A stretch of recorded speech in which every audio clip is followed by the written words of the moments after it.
Kirk. Pero kasi usually talaga si Kirk yung nag-i-edit. May chow pa. May show din. Yung ano do, Aurora, pwede na nakawin, magandang reset button yun. Oo. Sakali. Pero para knowing them kasi, The best, yeah. ano na to Para, super friends eh. Yeah.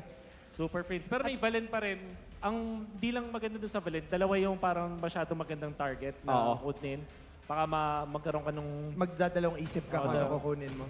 So, Parang, tingin ko para talaga yung best option. Vexana. Vexana. Edit Vexana. Tapos chow. simpleng And ML then na for lang. the show. Nag-irrital to. I think you go Claude, honestly. You go Claude talaga Claude yung here. best. I think yun na yung... Parang may semi-no choice sila. Yung siguro, gusto nila talaga ng trump card, yung Irithel, na alam natin okay siya sa edit dati, tapos hindi siya masyadong good option para sipain. Kasi Or pag nag-Fury, 1-1. Pwede rin naman yung ibang marksman like 1-1, Melissa. Tapos naglunok sino. dalawa naman yung lockdown nila eh. So, pwede feeling yung ko 1-1. kaya. Chivalry is dead. Oh, Clint! Ooh, Talagang range rich. versus range. Oo, Rich Battle. Sila na yan eh. Sila na yan. Clint Bea ulit sa gold. Oo. Parang Kaya maabot. Parang 4 or 5 seasons ago to.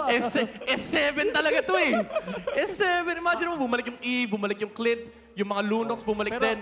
imagine nyo, sabihin natin Clint, na-doubt natin or whatever, pero may kasama kasing Eve. Yes. Kung sa pwedeng puntahan against Aurora. First turtle pa lang, mukhang bakbakan na agad. Demon kahit hindi tatama ang Spear of Alpha, pero defensive naman ata ang kanyang paggamit. Avatar of the Guardian, hindi tatama, pero ito na ang real world! At makukuha ng Demon kahit dito ay pag-uong first blood naman para kay Yue. So for the side of Aurora, sila yung lumalamang ngayon. Imagine napatay pa nila si King Kong, so pwede nilang guluhin yung mga pwedeng puntahan ng mga jungle area. Agarang pag-invade mula sa Aurora MLBB, the turtle plus the kill. Massive hit sa early game ng isang Suyu. At mukhang pati si Kendra kinailangan ng tumalikod ng bahagya. Tatama ang Raider Sapati pero agarang na nga maaagaw ang orange buff. Grabe, sobrang importante nito, lalong-lalo na para kay Kendra kasi makaharap niya ngayon ay ilan din sa mga players na pumigil noon pa para magkaroon siya ng unang championship sa MPL. Ganun ulit ang pwedeng maging sitwasyon ngayon. So, for Fnatic Onyx Philippines, again, it's all about the tempo. It's all about the momentum. Kailangan makabig nila itong game. Kailangan talaga makabig dahil parang mala deja vu ito kay Kendra kung sakaling ma-reverse sweep sila. Ganun din ang nangyari before. But for Fnatic Onyx, kapit lang ng kapit against Aurora MLBB na kanina kamunti ka lang mawala sa kanila ang buong tournament na to. But with a comeback in a momentum shift, tinuloy nila ang paglalaban dito. Okay, so medyo hindi tutuloy yung Avatar of the Guardian and King Kong ay mapatay dito ni Demon Kite. So medyo nagiging maganda dito for Aurora. Hindi pala medyo, talaga nagiging maganda kasi 2 beses na nilang napatay si King Kong. Oh wow, this is a big kill coming in from Aurora MLBB. Early game ang usapan, Suyu dapat ang sagot. Pero 2 beses na siyang nabigyan ni Demon kahit ng Aurora MLBB. This is the regular season MVP. This is King Kong. Practically the best jungler of the season during the regular split. Pero mukhang ngayon ay minamandohan na ng Aurora MLBB. Oh, kasi lagi nandun din sa pwedeng puntahan or sa usual na iniikutan niya. Kaya nga, pigil na pigil ngayon yung kanyang rotation. By the way, Kirk ay meron ng Thunderbelt. And kung titignan natin, actually yung mga heroes nung 2 teams natin, somehow ay ito yung mga signature heroes nila, even Kirk. So talagang labanan na to. Labanan na to ng puso. Labanan na to ng utak as well. Pero ang mas mautak na makakakuha ng turtle is gonna be Aurora. That's the second turtle of the game na makukuha ng Aurora. At 2,000 na nga kanilang kalamangan. Kailangan makabawi ni King Kong dito. Mahirap magsuyo kung hindi ka makakuha ng early game. Yes, mataas yung damage mo. Pero kailangan meron kang items para ma-activate mo yon. And so far, Kirk has been having a good game. Nagiging safe naman ang kanyang XP lane. At tandaan natin yung Thunderbelt, no, nagagamit din niya yan para makapag-push ng napakabilis. Okay, so ang pag-push na dito sa taas ay mabilis nga dahil parang ibigilit na rin ng Fnatic Onyx Philippines and also King Kong ay nakaagaw ng orange buff. So successfully masisira nila yan. Probably ay liliit yung kalamangan ng Aurora. Pero ganun din naman, parang nagkaroon din ng space si Domeng doon sa may bottom lane. Hindi man nila nasulit yung plating, mukhang mapapabagsak naman nila ang Torre dahil na rin sa angking damage ng isang Clint pick. Magiging trade lamang ang ating mga Torre doon sa taas at mabubuhay naman si Brusco. 2-0 ang ating kill score at lamang pa rin ang Aurora MLBB. O 2K gold lead para sa kanila and parang very unusual for Fnatic Onyx Philippines na parang sila yung medyo napapaback That's true. doon sa may Riverside kasi nasanay tayo sa lahat ng nanonood din for sure ay mag-a-agree na sila yung parang nauuna doon sa mga positioning and then ano to, Choto ni Brusco. O kumbaga parang sanay tayo na umaabante talaga yung Fnatic Onyx. No? As you said, sanay tayo na Onyx ang agresibo in the early game. Pero Aurora MLBB ngayon ang nangunguna against Fnatic Onyx. And hopefully we do see that identity coming from Onyx. No? Dahil ito yung nagpapanalo sa kanila during the regular season. This is what gave them the 13-1. And this might just be the first play na magsisimula nito. Conceal, nagamit na. Pero mukhang hindi itutuloy ng Fnatic Onyx ang play. Masasecure din ni King Kong yung kanyang purple buff. So, Retribution ay successfully magagamit niya. So, ibig sabihin, madaling pwedeng makuha ng Aurora yung turtle kasi wala nang retry dito si King Kong. So, kaya pala pumwesto sila doon is para ma-force na rin yung spell. So, ano ba, magiging mahaba ba tong game natin or parang ewan ko kung ma-team fight ba to or hindi? Parang tinutuloy-tuloy na nga ng Aurora. That is the third turtle of the game. Tatlo na ang nakuha ng Aurora MLBB. A clean early game para dito sa kupunan ng Aurora. At diretso lamang sila doon sa may top lane. Agara na pag-zone dito kay Brusco. At mukhang ilista mo na ang Torre na yan dahil kontrolado na ng Aurora MLBB ang lane sa taas. Binitawan na rin nila, no? Parang yung positioning nila dito is hindi na rin nila tinry na pumwesto nga doon. And si Doming, hayahay yung buhay ni Doming kasi so far, parang wala pa talaga nagiging threat sa kanya. And siya pa yung magiging threat mamaya. At mukhang si Doming talaga yung ipon na lang muna sa ngayon in the early game. Lamang pa naman ang kanyang team. Hindi pa siya nape-pressure na bumuhat ng sobra-sobra. And in terms of gold, no, lamang pala siya ng halos 2,000 against the gold standard na si Kenra.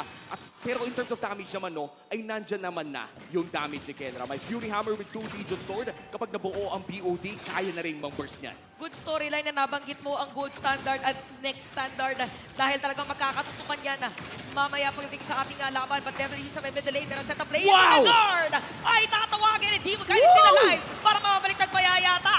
At si Kirkino nasa gitna ng mga players ng side ng Aurora. Kamunti ka na mamatay. Nabaliktad pa nga si Doming at saka si Demon Kite. Yung Doming Kite nakuha ng F-Knock pa. At itutuloy pa ata ni King Kong. Magda-dash out na ata dahil masakit din naman yung damage ni Yue. Pero ito na yung comeback na hinihingi ng Fnatic Onyx. Yung tamang paghuli lang sa isang target at yung burst na nanggagaling kay Kendra. Si Super Prince ay nakakatulong din sa paglatag ng crowd control. A very, very close game ngayon after that kill. Still, lamang naman ang Aurora ng 1,000. Pero ito nga yung tinatawag nating gold lead na kaya pa rin to-team fight. Oo, parang ito yung mga moments na pag nanalo sa isa pang team fight, yung side ng F-Knock, pwede na balik ta rin. So kung ikaw ay parte ng Aurora o ikaw ay parte ng mga Sonics, ito na yung pagkakataon na ilabas ang mga energy ball dahil Lord na ang pag-aagawan ng ating mga teams. Makapigil hininga na first Lord. Unang Lord pa lamang ito pero momentum shifter kasi ang pinakaunang Lord, half HP na. Aurora MLBB ang may hawak pero ito na ang point of entry ng Fnatic Onyx. Papato na ng first down, Renegade! Si Renegade mabibigilan yung kanyang pagpasok. Di mo kahit pa rin na makakascare ng Lord. Pero nagkakapalitan ng mga skills. Pero mga jabong beats na gagamitin doon. Kirk ay makapatay dito si Edward. At tuloy pa rin yata yung laban ni Deka. Kakalas na sila. 3 sa 3 ang natira. 2 for 2 ang naging trade. Pero Lord ay secured pa rin in Demon Kite. Kaya kailangan munang dumepensa ng Fnatic Onyx.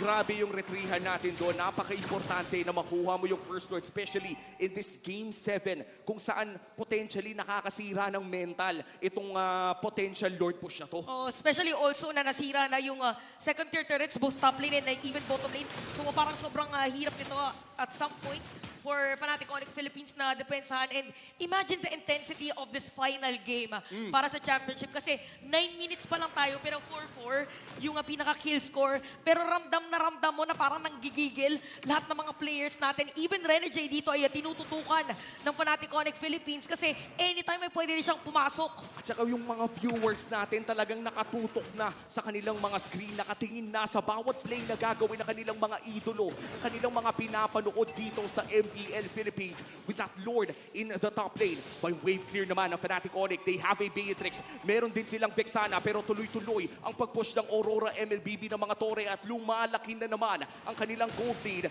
Punta muli sa 2K. Parang ganito yata yung magiging juggle nung pinaka-game natin. Magta-try mag-push. Oy, wait lang, 4 na players to at na-face check ni Yue.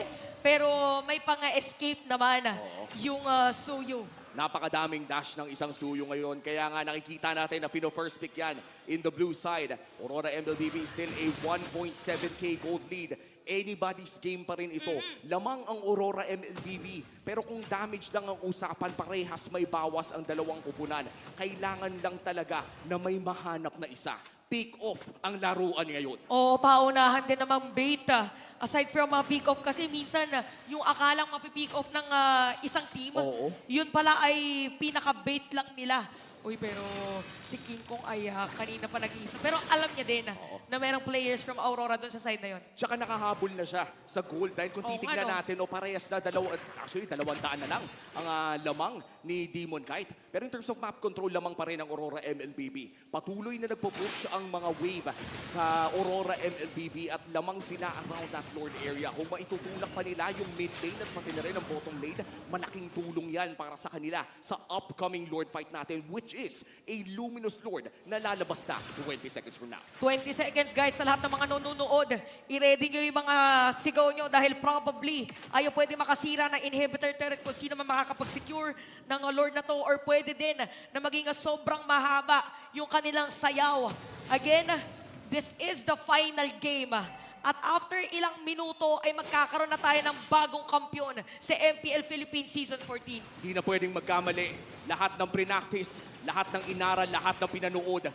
Dito na dapat tatatak iyon. Kirk, Earthshatter, hindi tumama. Edward with a taunt. Onward na dyan na ang Lord masesecure ng Alpha. At may kita natin na Aurora nga makakakuha ng Lord. Pero mga players dito na Aurora, medyo mawala ng buhay. Nag-flicker out dito si Brusco. Flicker out din para kay Kelran. Demon Kite gonna be down. Bang! At bigla, ako nga pala yung next standard. Sabi niya dito sa gold standard. The Flicker Shotgun. Pinakita na ni Doming.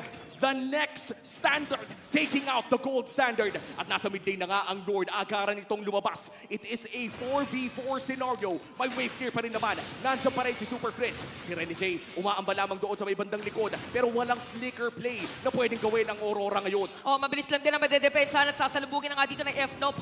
Yung pwesto ni Brusco. May idea kaya mga players dito na Aurora na anytime. Biglang sisipa. Pero Oh, no! rejected at declined. Disapproved as well. Aurora mapapatay si Brusco. May sinubukan ang Fnatic Onyx. Sadyang nabitin lang yung Jeet Kundo. 20 segundos para dito kay Brusco. Itutuloy ng Aurora ang pag-push dito sa may bottom lane. Flickers ay hindi pa rin available. Eternal Guard ay nagamit na rin para dumepensa. Wala pa rin babagsak na inhibitor turret. At kitang-kita natin ngayon that for Fnatic Onyx Philippines, medyo nagsastruggle sila para dumipensa dun sa mga aggression na ibinibigay ng Aurora, yes. And even for Aurora, prepared sila sa mga biglaang pick-off. Oo. Naaral na yata nila yung show ni Brusco. At ang maganda dito, no, is yung kahit pa sabihin nating delikado, Game 7 ay nandyan pa rin yung tapang at tatag ni Brusco na gumawa ng plays. Parte yan kung bakit nga ba naging malakas ang Fnatic Onyx. Yung tapang na meron si Brusco. Kahit ba do or die ito, ay ginawa pa rin niya yun. Balik tayo dito sa regular programming. 70 seconds bago lumabas ang sunod na Lord. Hindi pa rin naman ito ang Evolved Lord. At 1,000 pa rin ang kalamangan ng Aurora. Napakalapit ng laro. Sasabihin ko namin, best grand finals in MPL history. Oo nga parang hindi mo alam kung anong gustong gawin ng mga teams natin ngayon. Is it gonna be a pick-off or dediretso ba sila sa Lord? But definitely magiging crucial dito yung clearing ng minion wave. So time check 9:30 PM. Baka pwedeng, baka umabot pa tayo ng mga 10-11 kasi wala talagang gustong magbigay para dito sa dalawang teams. Pero mo magpi-15 minutes na tayo, wala pa rin napakalaking gold lead. Ang pinakamalaking gold lead ng larong ito ay 2,000. Hindi pa tayo umaabot ng 3. And usually, ang pinag-uusapan natin, Chantel, kapag umabot ng 5K gold lead in the early game, ay napakahirap ng bumawi. But this time, hindi man lang tayo umabot ng 3K. And 15 Grabe. seconds, no, lalabas na yung Lord. This is still not an evolved Lord, pero may tsansa na tumagal ang Lord Dance naman this time around. Oh, parang nagiging pinaka-edge dito ng Aurora. Correct me if I'm wrong, is yung pagkakasira ng dalawang tore ng FNOC doon sa may gitna. Kaya hindi sila masyado makapag-advance. So again, wala pa naman nasisira ng mga inhibitor turrets dito para sa FNOC. Pero dedepensa ba sila? Gagawa ba sila ng play? Hindi natin alam. So si Brusco at si Renny J nagkakitaan na. Nandito rin si Edward for the vision. Kirk, humaharap na rin. One-man knock-up, hindi tatama yung Renner's Apathy. Low HP on the Lord. Critical mass, tumama na dito. Yung implosion at pinato na rin yung Spear of Alpha. Nakapag-flicker out si Brusco. Ito na may laban na rin si Lord. King Kong is down. I repeat. King Kong is down. Pero si Super Friends, so kanyang kakampi ang makakakuha ng Lord. Ilalaban pa ng mga players dito sa side ng Aurora. Pumasok si Edward. Sisipain pa nga ni Brusco. At Kelra! naman si Kirk. Kelra! Si Kelra at nandito na nga ang kanyang mga kakampi. Si Sniper! Tommy Mabales. Bang! At ito na ang sagot kung kanina galing sa next standard. Ito na ang bala ng gold standard. Biglang pagpalit ng weapon. Biglang pagtutok at release. Tic-tac! Boom! Kelra with a kill! At bigla na nga nabaliktad yung ating laban. Meron pang Lord na bitbit ang Fnatic Onyx Philippines. At dito na nga natin makikita, Kelra, the underground king of MPL. Pinapakita nga ba kung bakit siya tinawag na gold standard? A 5v5 na pwedeng mangyari dito sa loob ng base ng Aurora. Isang segundo para kay Domeng. Ang Lord nasa taas, pero ang Kola ata ay kumalma na muna. Another game extended for this grand finals. Parang malaride lang sa EK. Yung Vikings. Ewan ko, Hindi men. ko na alam. Umiikot na rin yung mundo ko dito, Chantel. Nung tumama yung sniper ni Kelra, para akong pinadala sa ibang mundo. Nalilito na rin ako. Hindi ko na alam. Umaalog ang venue. Hindi ko na alam kung anong susunod na mga mangyayari. At hindi ko rin alam kung may last trip pa ba. Di ko alam. But at this point, 80 seconds, bagong Evolved Lord. MPL Philippines, this is. Ito yung dalawang teams na ipapadala Hinga muna. natin sa M6. Sa lahat na nanonood, inhale, Exhale. exhale. Hi. Hi, buhay. Ayan na, naririnig natin sigawan. Naririnig natin ang sigawan ng mga taga-suporta ng mga teams natin ngayon. Naglalabanan sila ngayon. Sinisigaw nila ang laman ng kanilang mga puso. Ibigay na ang lahat. Dahil sinabi mo na kanina, Chantel, ilang minuto na lang ay may bago ng hari ang MPL Philippines. A dawn of a new era. Mga bagong pangalan na umuusbong dito sa ating liga. Fnatic, Onyx, and Aurora MLBB. Still a very close game kung yung gold lead lang ang tinitignan ay hindi pa rin lalagpas ng 3,000 yan. Dikit na dikit. Dikit na dikit, pero for Fnatic Onyx Philippines, nakasira sila ng inhibitor turret sa top. So kung ikaw yung Aurora ngayon, ang dami mo nang pwedeng isipin. Baka biglang may mag-split push, baka biglang may dumating, nakaangat ba yung minion wave ng kalaban. So ang dami ng factors. Oo, sobrang dami ng factors at alam natin, ang Fnatic Onyx, napakalakas maglaro ng mga wave niyan. Yan yung tipo na kapag nakita mo na nagti-team fight, kailangan may mata ka kay King Kong, kailangan may mata ka kay Kelra kasi hindi mo alam kung tatapusin na ba nila yung laro. Oh, aside from sa mga kailangan din mataan si Super Friends at saka si Yue. Wala pang deaths para dito sa ating game. Parehas na naka-purify. So kung ikaw si Renny J at ikaw si Brusco or kung sino man may hawak ng crowd control, ang hirap abutin ng mga artillery mage na meron tayo ngayon. Ito na talaga ang masasabi nating mga makabagong mamaw ng mage. Dalawa sa mga pinakamalakas na mage users maglalaban ngayon in our potential final Lord of the game, the Evolved Lord. Renny J nagpakita na doon Si sa may King bandang Kong. likod. Si King Kong naghahanap ng pwesto. This could be history in the making. Ito na ba ang huling play Wala for the sumisilip! MPL Championship? Wala sumisilip pero makukuha ni Demon kahit aalis ang mga players dito sa side ng Aurora. Si Brusco aabot ba? Si King Kong para makakasalubong yata nila Magwawashing-washing out. Okay, so nakakuha ng Aurora yung Lord. Nakuha ng Aurora yung Lord at walang naging trade na kill. And this might just be a big push, a momentum shift para sa Aurora MLBB. May wave clear ang Fnatic Onyx, pero hanggang saan ba aabot sa mata ng Evolved Lord? Take note guys ha, mga spell check tayo. For Kirk, wala siyang flicker, so wala yung mga biglaang Oo. flicker, earth shatter, onward, or kung ano mga pwede nang gawing play. And for Aurora naman, kompleto lahat, men. And this is scary if you are Fnatic Onyx. Renegade with a flicker. Baka ito na yung bagong Renegade pumasok sa Ay! tatlo. Nakahanap ng What is kampyonato. this? Pero iyan na nga, nasa taas si King Kong. A 4v5 dito sa may bandang baba. Kailangan niya mag-recall. At kailangan na nga umalis at dumipensa dito mga players ng Fnatic Onyx Philippines. Si Rene J para nag-aantay ng perfect timing na pumasok. Pumasok para mag-set up ng play. Si Edward magiging target nila. Dadating na nga si Kirk! Bruce. Sino masisipa niya? At nahuli na nga si Yuki Bang! bigla. Nahuli na Immortality si Demon. Kahit nakahabulin pa dito ang ilang mga players. Super Prince mapatay si Rene J. Apat na players ng side ng Aurora ang patay. The next standard na lang ang dedepensa at tumatakbo na ang mga Sonics. Winawagayway na ang mga dilaw na bandera ng Fnatic. Naririnig yat natin ngayon ang sigaw ng mga Sonics. Ito na ang pinaka-inaantay nila. Ang pinaka-inaantay nila. Ito na ang pagsisimula ng pag-usbong ng bagong siglo. Ito na ang pagmamayagpag ng mga bagong hari ng MPL. Fnatic Onyx Philippines! The uncrowned kings of MPL! Finally! Sa wakas! Kampiyon na si Kenra! From give Samno a trophy to give Kelra a trophy. Nandito na ngayon. Woo!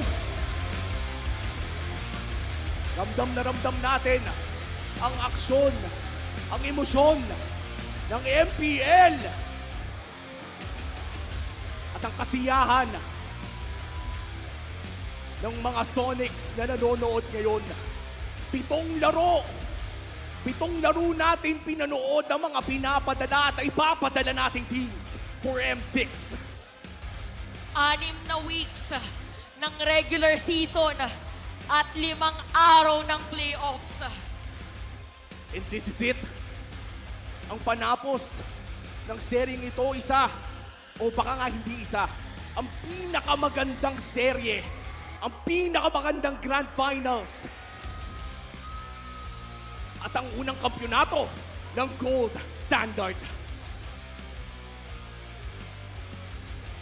What a game!